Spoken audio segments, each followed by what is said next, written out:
To introduce the fivefold teachings of Dawa Gyaltsen, vision is a mind, mind is empty, emptiness is clear light is union, union is great bliss.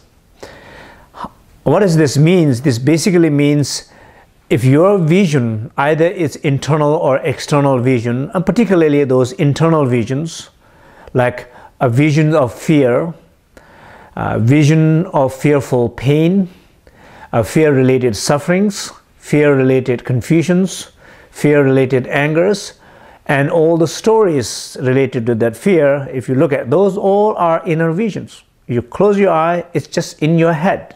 It's in your vision. Probably not much is out there. So look at that, all those things in your head. So that is your vision. So if you understand truly that is your inner vision, it's in your head, then what happens? Then that's how you understand that vision is just my mind. Just my mind has created a vision. And then the second question comes, what is a mind? So at that time, we do the second part of the practice, a search of one's mind. What is a mind? What is my mind? Who am I? How does my mind look like? Where does it come from? Where does it stay? Where it's going? Is there any place? You search for that internally and directly and clearly without analysis. When you do that, you achieve an inner experience.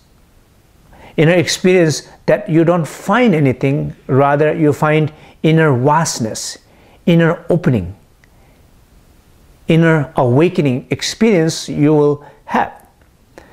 When you have that you cannot find any mind to pinpoint down, that is like an experience of the second part of the practice.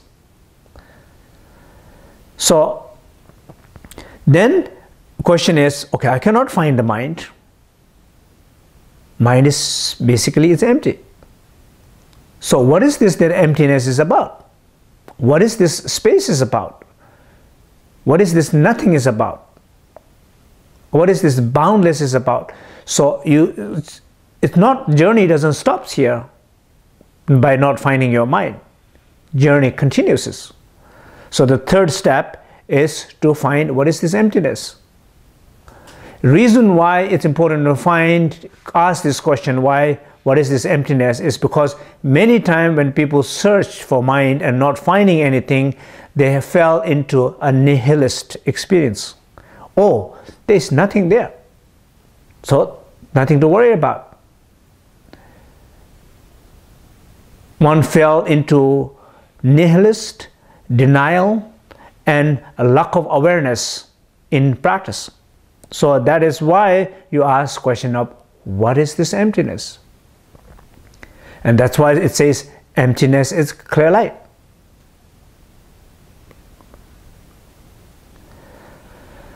So you ask this question, and then how you look, just look at that space. It's nothing, but you can be fully aware of that nothingness.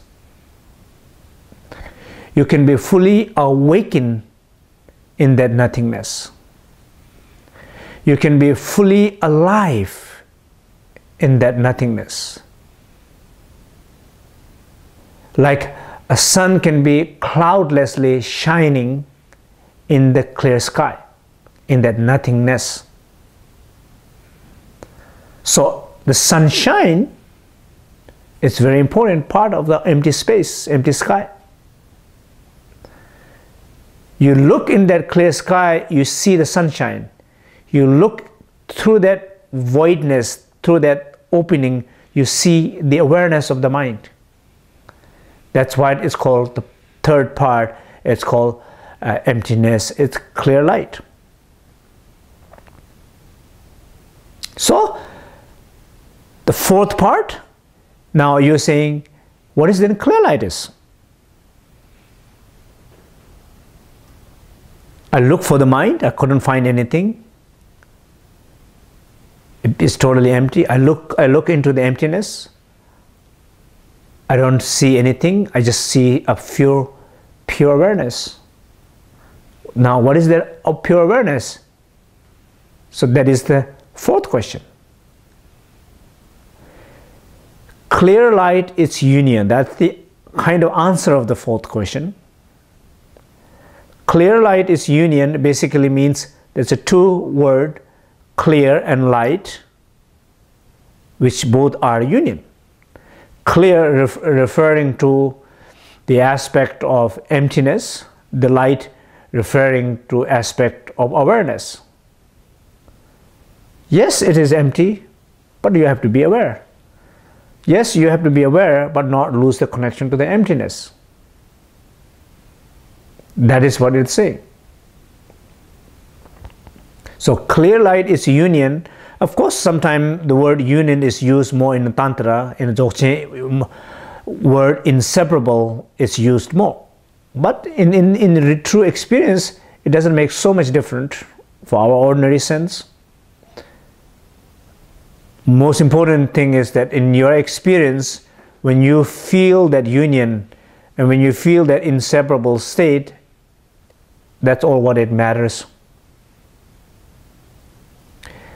So the clear light is union. It's very important because when people have experiences of light, or people have experiences of clarity, or qualities like compassion or love, sometimes it chances to lose the connection to the base, to the emptiness.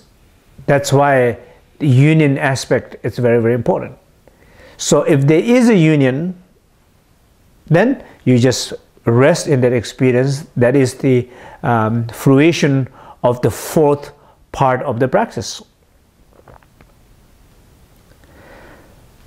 Last part is the fifth part of the practice. It also is simply there is a question saying, so union is a great bliss.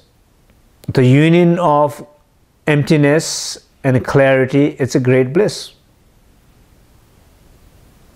So great bliss is like an inner awakening, inner experience, like inner joy. Of course, we can all have experience of joy in our ordinary life. You can know, just the weather is beautiful, I am very happy today. Those joys are not the same as when you have experience of union, it's great bliss. Union of great bliss, this bliss is like a spiritual awakening.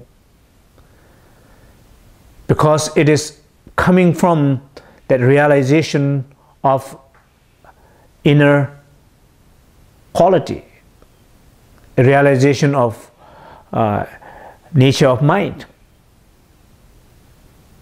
Therefore, it is like a true awakening, true bliss, effortless bliss, a spontaneous bliss. So if you look that experience, particular given experience, like we were talking about working with the fear, and once all the mind which is related with fear, all the negative emotions and pain and suffering, confusions related with the fear, you look at all those aspects of the mind can become this bliss, can become this awakening when one follow these five principle sequence.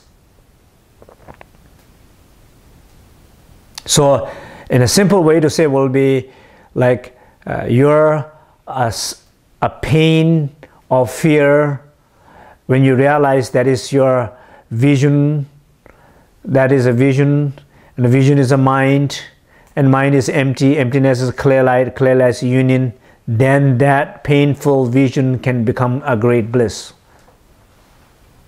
So bottom line is a pain can liberate into a great bliss.